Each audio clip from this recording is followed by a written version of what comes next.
In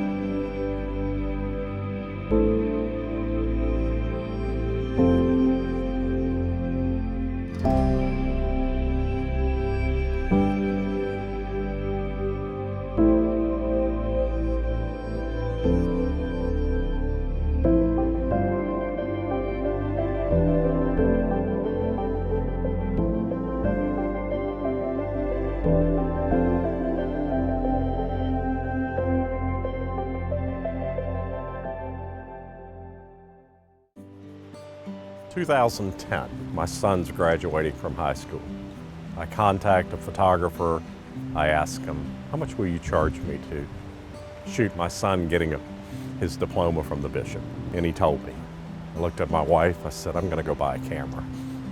So I go buy a camera, go to the graduation, take the photos, riding home, my wife's driving, and I look at her and I say, these photos really suck. That's how I got started.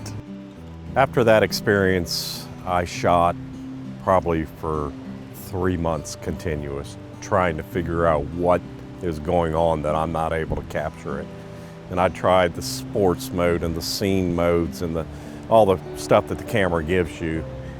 And it finally hit me about month 3 that I'm shooting all these modes and they're all automatic modes. So I'm letting the camera make decisions for me.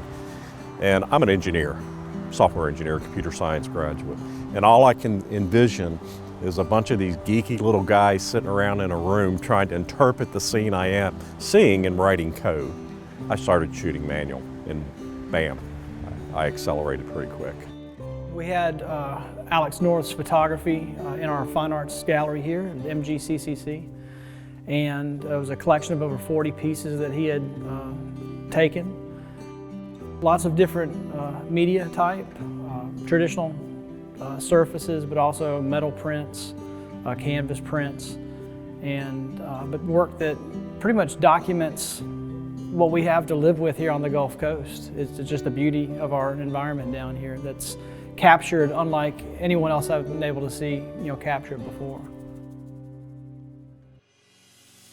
20 years ago, we could not really get people to be excited about photography or realize it was a true art form. And it has only been since we have met Alex North and brought him into the gallery.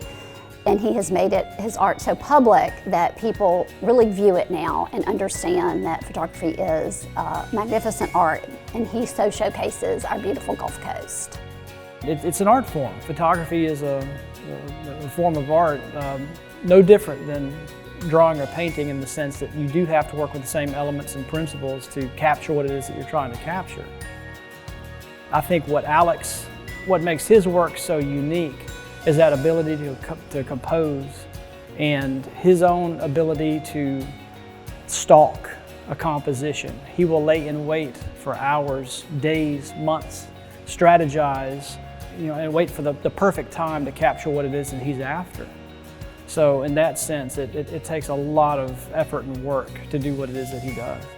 It starts sometimes weeks or months or days ahead of when I'm going to shoot. And so the first thing I do is I need to know where my light source is. So right now I know the sun's right there. I look at in the morning when I get up, I already know where I'm going to shoot because I did that homework the night before or days before. I already know where my light source is, where the moon's going to be, where the sun's going to be. And then I go into a routine. I get up, I look at the dew point. Because if the dew point is 8 to 10 degrees different from the temperature, I know that the sun's going to come up nice and easy. I also look at, like in the morning, I look at what's the cloud cover over Mobile Bay area. Because if it's not cloudy over there and it's cloudy here, when that sun comes up about 15 minutes before it comes up, that sun is going to underlight our clouds. It's going to give us that glow that I love to capture so much. And the same thing with the sunset. I look over at what's going over in New Orleans, like Pontchartrain. If it's not cloudy over there and that sun goes down and we're cloudy, we're going to get some pretty amazing colors. So what I did now is I adjusted my camera's ISO so I can get a little bit longer exposure. Because I want these clouds to appear that they're coming all the way through the scene. So I went from 10 to 25 seconds on the exposure. There's certain shots that I like to get. Like underneath the Stanislaus Pier over in Bay St. Louis. I know that one day a year that sun's going to line up right down the middle of it. And I know it's going to give me a pretty impressive shot. I kind of move the coast. Like in summertime, I spend more time over in Jackson County shooting because of where the sun is. It's really going to depend on where the angle is. There's some compositions that are better than the others. The composition here at Pass Harbor is usually a can't miss composition. It's usually pretty good. You're over the water either way. One of the things that people don't really realize about me, because I'm known for my landscape photography, I spend more time shooting wildlife than I do landscape. Because to get a wildlife shot, you can sit there for 3 or 4 hours to get that shot. So I spend a lot of time doing that. One of the biggest challenges for me in the process of editing photos is I'm colorblind. I can't really mess with colors in a photo. It's not that I don't want to edit sometimes, because sometimes I really do, but I can't. I can't touch colors in a picture. I see some photographers and they're editing, there's too much blue here, or there's too much red here. That's a no-no for me. It is what it is.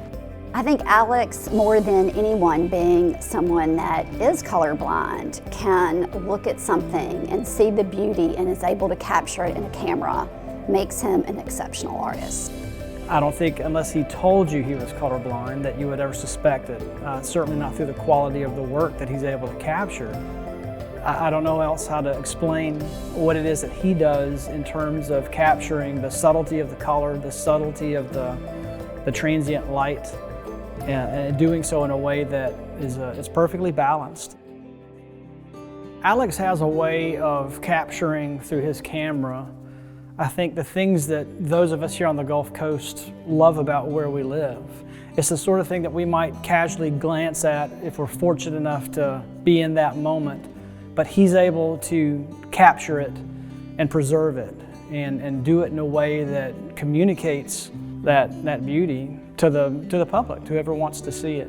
And it does so in a way that's honest, that is unfiltered. It's the natural beauty of what we live in down here. I know when Alex comes in and I'm able to speak to him, and I even think his photography tells us this, you can just look at it and tell he has such passion and works hours to get that special shot that looks like it only took him a minute. The persistence and his passion just comes out in his pictures. A couple things inspired me. One was my mother. I watched her do it, and she went through a class or two, and so I kind of got a bug then. But then I was a big fisherman. I was out on this coast every morning, regardless, trying to catch trout. And I saw things that I wanted to share with people. Most people don't get to see the beauty that I see every single day on this beautiful coast. And I want to share it with them, and that's why I love photography.